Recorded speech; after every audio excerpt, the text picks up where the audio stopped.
Selamlar, nasılsınız? Umarım iyisinizdir her zamanki gibi. MG4 ile yaklaşık olarak 1000 kilometrelik seyahatimiz oldu. Bu 1000 kilometre sonrasında ilk izlenimlerim, beğendiğim ve beğenmediğim yanları, eksik bulduğum yanları ve bununla ilgili bir paylaşım hazırlamak istedim. İlk olarak şunu söyleyeyim. Bir defa yaklaşık 65 kW'lık bir batarya, 62 kW'lık da net kullanılabilir batarya. En önemli artılarından birisi bence. 400 kilometrenin üzerinde bir menzili olması, hatta uzun yolda da neredeyse 360-380 kilometrelik bir menzilinin olması benim kullanımım açısından baktığımda. Bir başka şey tabii ki mevcut piyasa koşullarında fiyatı olumlu artı gördüğüm yanlarından bir tanesi de. 7/24 yol yardım hizmetinin olması. Bu önemli bir şey. Bazı markalarda maalesef yol yardım hizmeti bulunmuyor. Örnek verirsek işte teşvik belgesi alacak olan BYD'de mesela yol yardım hizmeti yok maalesef. Muhtemelen yakında gelecektir. Aynı şekilde 7 yıl 150.000 kilometre garanti olması. Yani aracın kendi garantisinden bahsediyorum. Yani batarya falan hani veriyor çoğu da 8 yıl 10 yıl veren var falan ama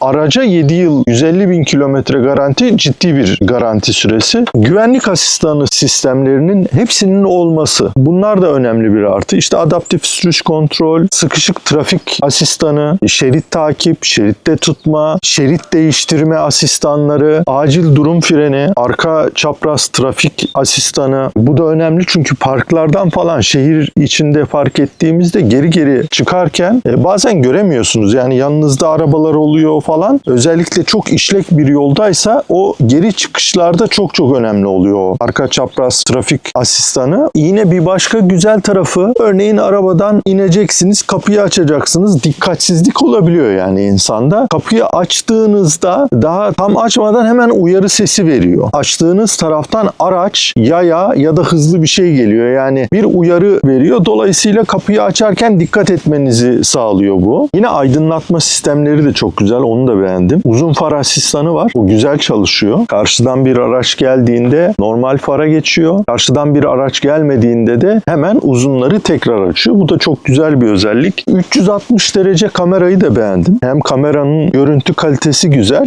hem de örneğin sinyal verdiğinizde sağa ya da sol hangi tarafa sinyal verirseniz o tarafı kamerası da açılıyor 360 derece kamerayla birlikte. Öne doğru yaklaştınız, orada ön taraf açılıyor. Geriye doğru yaklaştınız, geri açılıyor. Sağ sinyal verdiğiniz sağ taraf açılıyor. İşte kaldırımı falan görebiliyorsunuz veya başka herhangi bir şekilde görülmesi gereken şey varsa dolayısıyla oradan görmüş oluyorsunuz. Aynı zamanda 360 derece kamera açıldığında istediğiniz kamerayı da manuel olarak da açabiliyorsunuz ekrandan. Hızlı şarj özelliğini de beğendim. Bu tip arabalarda, hatta Mercedes gibi bir arabada bile şarj hızı gerçekten düşük. İşte LFP bataryalı olan örneğin BYD'de aynı şekilde şarj hızı düşük. Pik değeri, yani en yüksek değeri 140 kWh. Fakat ondan daha önemlisi %10'dan %80'e yarım saatin altında gelmesi. Katalog verilerine göre 26 dakikada %10'dan %80'e ulaşıyor ki ben 180 kWh'lik enerji veren bir şarj istasyonunda deneme yaptığımda gerçekten o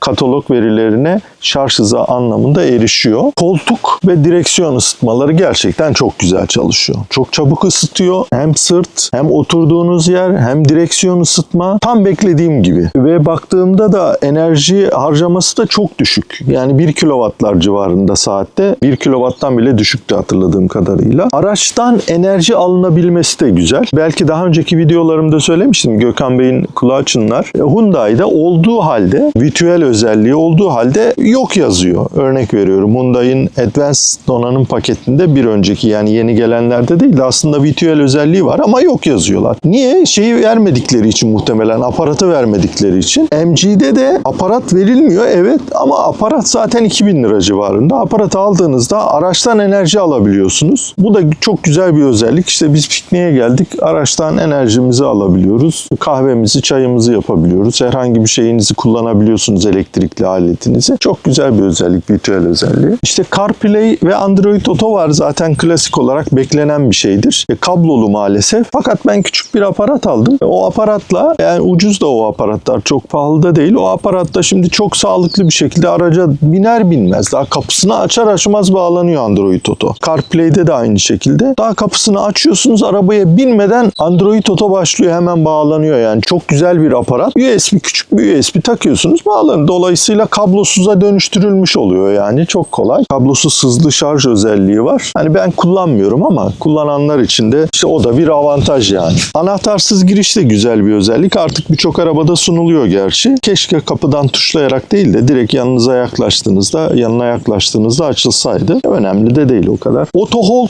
olmasını da beğeniyorum. Bazıları auto hold'u direkt kapatıyorlar ama ben auto hold'u beğeniyorum. Yani özellikle sıkışık trafikte, dur kalk trafikte veya işte uzun süren kırmızı ışıkta ayağınızı frende tutmak zorunda değilsiniz yani. Auto hold'u beğeniyorum ve kullanıyorum ben. Lastik basınç uyarı sistemi de güzel çalışıyor. Önceki videolarımda bahsetmiştim. İşte ben servisten aracı aldığımda rica etmiştim onlara lastik basınçlarını falan kontrol edin diye. Maalesef kontrol etmemişler. Öylesine vermişler. Lastik basınçlarının tek tek bütün tekerlekleri gerçekten doğru bir şekilde ölçüyor. Yani lastikleri şişirtmeye gittiğimde gördüm. Ekranda gösterilen veriler doğru. Rejeneratif frenleme de güzel çalışıyor. 4 seviyede rejeneratif frenleme var. 1, 2, 3 ve otomatik. Ama aynı zamanda bir de one pedal drive, yani tek pedal sürüşü var. Ben genellikle uzun yol hariç tek pedal sürüşü kullanıyorum. Olumsuz taraflarında şeyden bahsedeceğim. Bunu her defasında açmak bence iyi bir şey değil. Ben onu one pedal sürüşü istediğim zaman kapatabilmeliyim yani. Kendi profilime uygun bir sürüş stili seçtiğimde o sürüş stilinde devam etmeli ama çok da önemli değil. Arabaya bindiğinizde one pedalı açıyorsunuz ve o sürüşünüze one pedal, tek pedal sürüşü olarak başlamış oluyorsunuz. Rejeneratif frenlemeleri de güzel çalışıyor. Yani araç 3'teyken de kullandım. Onda da frenleme ve rejeneratif frenlemesi iyi. 2'de de güzel salınıyor, bırakıyor. 1'de çok daha güzel salınıyor ve bırakıyor araç kendini. Uzun yolda işte 1'de, 2'de hatta 3'te bile kullanılabiliyor. Otomatik de güzel. Otomatikte de rejeneratif frenlemeyi otomatik olarak kullandığınızda ise önünüzde bir araç varsa rejeneratif frenlemenin seviyesini arttırıyor ve frenlemeyi daha yüksek yapıyor. Önünüzde bir araç yoksa en düşük seviyede olmuş oluyor. Otomatiği de beğendim. Tek pedal de dediğim gibi güzel çalışıyor. Sürücü koltuğunun elektrikli olarak ayarlanabilmesi, aynaların katlanması falan bunlar klasik ama işte bu seviyede bu parayla alınan giriş seviyesi otomobillerde pek olmadığı için güzel özellik. Keşke hafızalı olsaydı. Bataryasını da bir önceki şeyde söylemiştim. Biraz inceledim. Gerçekten güzel, ince. 11 santim kalınlığında bataryası var. NMC batarya. Bataryanın özellikleri açısından arabada şöyle bir şey var. Bataryanın ısıtılmasını manuel olarak yapabiliyorsunuz. Örneğin bir yere şarj için gideceksiniz. Manuel olarak bataryayı işte mesafenize 15 dakika kala açıyorsunuz ısıtmasını ve bataryayı ısıtıyor. Böylece şarj hızınız çok daha optimal düzeylerde oluyor. Yine aynı şekilde evden çıkmadan önce de kışın soğuk havalarda özellikle 10 derece ve 10 derecenin altında batarya ısıtmasını ve ısı pompasını devreye alarak aracın seyahate daha rentable bir şekilde çıkmasını sağlıyorsunuz. Eğer aracı da programlı bir şekilde şarja taktıysanız örneğin %100 ile uzun yola çıkacaksınız. Batarya ısıtmasını da açtığınız için %100 ile yola çıkmış oluyorsunuz ve yola başladığınızda bataryayı ısıtmak için ekstra bir bataryadan güç harcamamış oluyor. Bu da güzel bir özellik. Adaptif sürüş sırasında dikkat ettim. Birçok aracımda yoktu. Hepsinde adaptif sürüş sistemleri vardı ama birçok aracımda şu yoktu. Viraja girdiğinizde direksiyon dönerken hızınızı yavaşlatıyor. Yani dolayısıyla viraj alırken aynı hızda viraja girmek, adaptif sürüş hızında viraja girmek riskli oluyor. Ama bu hızı düşürdüğü için viraja girdiğinde o da bir tür emniyet tedbiri olmuş oluyor. Onu da beğendim, hızı azaltmasını virajlarda. Ses sistemi de fena değil. Tabii ki öyle marka ses sistemleri gibi değil ama ben özellikle denedim. Basların yüksek olduğu birkaç tane müzik parçası açtım. Gayet de güzel çalışıyor. Tizlerini, baslarını onları da ayarlayabiliyorsunuz manuel olarak. Equalizer ayarları da yapılabiliyor. Ya bir defa kompakt bir araç. Yani yaklaşık 10 metre, 10.1 ya da 10.2 idi sanırım dönüş çapı. Dönüş çapının bu kadar az olması tabii ki şehir kullanımlarında, dönüşlerde kıvraklığı arttırıyor. Kompakt bir araç kullanmak her zaman daha kolay. Hem park etmek için hem dediğim gibi dönüşlerde hem tüketimde. Tüketimini de çok beğendim. Kullanıyorum ne zamandır. Şehir içi tüketimleri 12 kW'larda falan çok iyi. Ben aynı zamanda bu 3 günlük seyahati de paylaştım. paylaşmıştım sizlerle. Orada ekran verisinde 18.1 yazıyordu. 100 kilometredeki ortalama 18.1 kilowatt saatti. Fakat ben kendim aldığım şarjları hesapladığımda yaklaşık 15 kilowatt saat. Bu nereden kaynaklanıyor? Muhtemelen şundan kaynaklanıyor. Servisteyken epey bir süre güncelleme için araç açık kaldı. Aynı zamanda araç tanıtımıyla ilgili de araç epey süre açık kaldı klimayla birlikte. Yani 50-100 kilowattlardaydı sanırım şeyi. Onu tüm kilometreye yansıttığı için 18.1 gösteriyor. Ama aslında benim aracı aldıktan sonraki tüketimim, şarjlarımı çünkü %95 ile çıkmıştım. Geldiğimde de tekrar %95'e kadar şarj ettim ve 15,5 kilowatt saatler civarında. Bunun yaklaşık 1 kilowattı şeye çıkmış olsa, enerji kaybına vermiş olsak yani 14,5'larda falan çok iyi. Ama 110 kilometreleri geçtikten sonra tabii ki bütün araçlarda olduğu gibi bunun da sürtünme katsayısı yüksek olduğu için muhtemelen tüketimler 17, 18, 19 belki 20-22'leri bile bulacaktır. Otoban hızlarında özellikle 140'lı kilometre hızlar, 130-140'lı kilometre hızlarda artacaktır tabii ki tüketim. Ama benim kullanımımla ben bu arabayla çok rahatlıkla uzun yolda 380-400 kilometre çok rahatlıkla yaparım. 110 kilometreyi geçmediğim sürelerce. Şehir içinde de 10-12 kilowatt saatler yakarım ki şu anda bahar dönemi olduğu için çok fazla klimayı kullanmıyoruz. O anlamda özellikle bahar dönemlerinde çok aşırı sıcak olan yaz, işte 40 derecenin üstündeki yaz dönemlerinde ve 10 derecenin altındaki kış dönemlerin hariç benim bu arabayla şehir içinde 550 kilometreyi çok rahatlıkla bulabileceğimi düşünüyorum. Hatta 600 kilometreyi bile bulabilirim diye düşünüyorum ama normal dikkat etmeden kullanımlarımda muhtemelen 500-550 kilometre şehir içi sürüşü olacak benim için. Gelelim eksilerine. Benim için önemli bir eksi değil ama tabii ki Türkiye'de önemsendiği için söylüyorum, cam tavan yok. Bagajı, kapı içleri, saklama alanları küçük maalesef. Evet, bagaj altında bir miktar alan var. Orayı da işte ıvır zıvır şeyler için, kablolardır, başka malzemelerdir, onlar için kullanıyoruz. Ama önde de mesela küçük bir frank olsaydı örneğin önde de o da güzel olurdu. Yoksa koltuk arkası cepleri falan gayet güzel. Hatta yolcu ön koltuğunun arkasında cep telefonları için de ayrıca bir yer var. Bir de elektrikli bagaj olması lazım elektrikli arabalarda ya. Elektrikli bagaj evet sonradan taktırabiliyoruz, işte yaklaşık 20 bin liraya falan takılıyormuş taksitli. Ama bence olmalıydı. Bir eleştirim de bu aracın binek araçların sürtünme katsayıları 0.24-0.25 CD'den daha fazla olmamalı. Hatta 0.22-0.23 CD yapılabilmeli. Bu bir mühendislik işi zaten. O yüzden baktığımda benim için sürtünme katsayısı yüksek. Yazılımla iyileştirilebileceğini düşündüğüm ve geliştirilmesi gereken yanlarına gelince profil ataması yapılabilmeli. En az 2 tane. Yani işte sport modla eğer seçeneğim varsa o modla başlayabilmeliyim. Her seferinde onu ayarlamamalıyım. Tek pedal sürüşü önceden ayarladıysam, rejen seviyesini önceden ayarladıysam, adaptif sürüştür, şerit takibidir, ne olursa olsun araçtaki tüm sürüş sistemleriyle ilgili bir profil oluşturulabilmeli. Her bindiğinizde araç standart normal moda geçiyor ve ona göre başlıyor. Yani ben hangi modda istiyorsam, custom modu var örneğin. Kişiselleştirebiliyoruz değil mi? Ama ben custom moduna kişiselleştiriyorum. Araca bindiğimde custom modla başlamıyor. Normal modla başlıyor. 3 günlük gezi sürüşlerinin bir tanesinde paylaşmıştım. Rejeneratif frenleme ile olan geri kazanımı çok düşük. Yani benim gördüğüm en yüksek geri kazanım 25 kWh. Oysa daha önceki kullandığım bütün araçlarda çok rahatlıkla 50, 60, 70, 80 kWh saati gördüğünü gördüm ben Volvo'nun. Onu da yazılımla düzeltilebilir mi bilmiyorum. Traktörlerimiz de geçiyor. Burası Pınarlıbelen Köyü. Bodrum'un Pınarlıbelen Köyü'nden bugün size sesleniyorum.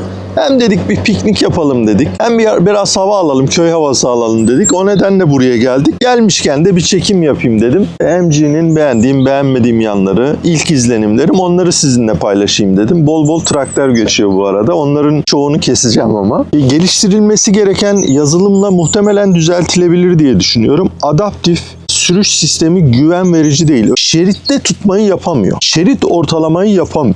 Şeritte tutma ve şerit ortalaması güven verici değil, zayıf. Onun geliştirilmesi gerekiyor. Menünün Türkçeleştirilmesi gerekiyor. Ben menünün Türkçe olmamasını yadırgıyorum. Yani birçok işte Arapçasından İspanyolcasından birçok dil var yani. Türkiye'de az satmadı bu araba yani. 80 milyonluk ülkeyiz yani. Ben çoğunu çözdüm yani. Az buçuk İngilizcesi olanların hepsi çözer ama niye o yok yani Türkçe? Olması gerekir. Bu arada işte bazıları belki İngilizcesi çok iyi değildir. Şunu söyleyebilirim. Çok basit bir yol söyleyeyim.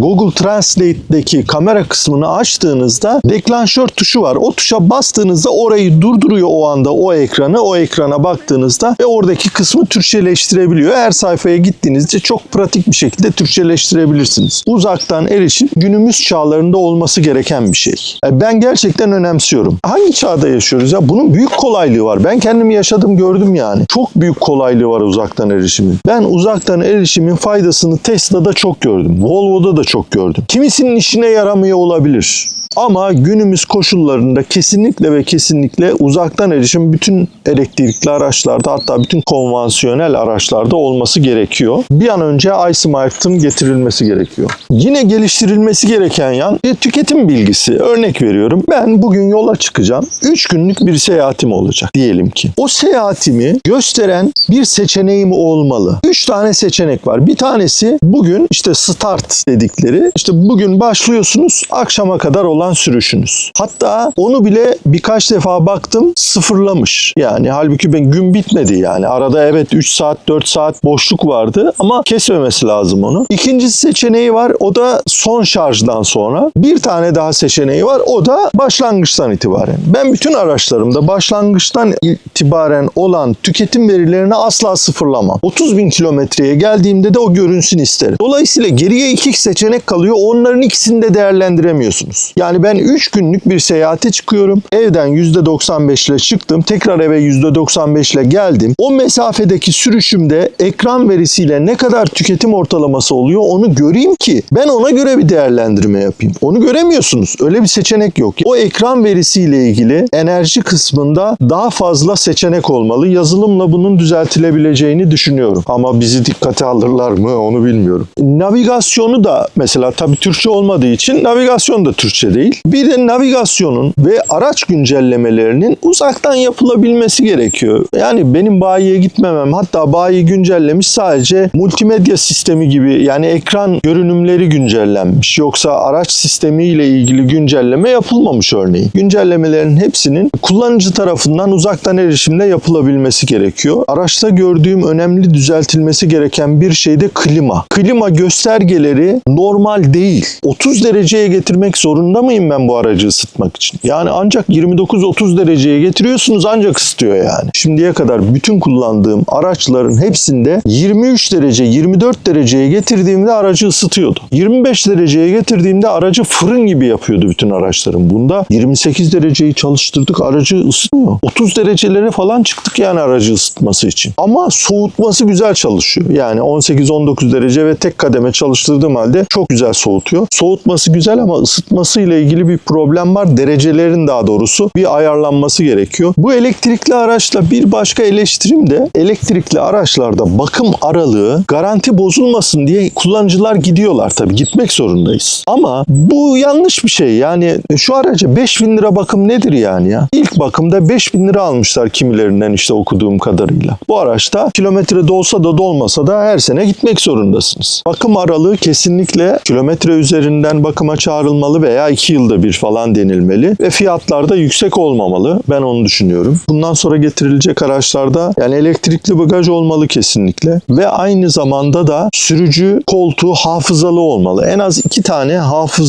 hafızaya alabileceğimiz seçenek olmalı. İç aydınlatmayı ben beyaz bir led aldım 2 tane. Çoğu kullanıcı değiştirmiş. Ben de değiştirdim. O zaman ön taraf güzel aydınlandı ama arka bölümde bir aydınlatma yok olması gerekiyor. Bagaj aydınlatması beyaz, o güzel ama 2 taraflı olsaydı daha iyiydi. Evet, giriş modeli arabalarda pek olmuyor ama yine de ben söyleyeyim de yani beklentilerimi sonraki araçlarda piston olmalı yani ön Kaputta muhakkak piston olmalı diye düşünüyorum. Frank da olmalı. Ön tarafta frankın olması büyük kolaylık.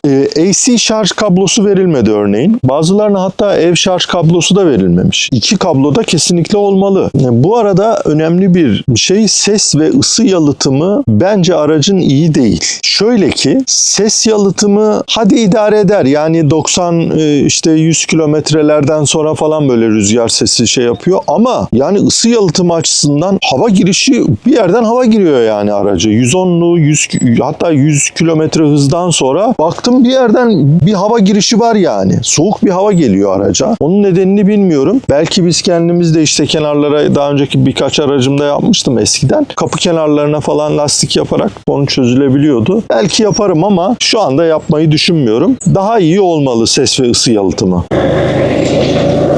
Yine traktörümüz geçiyor.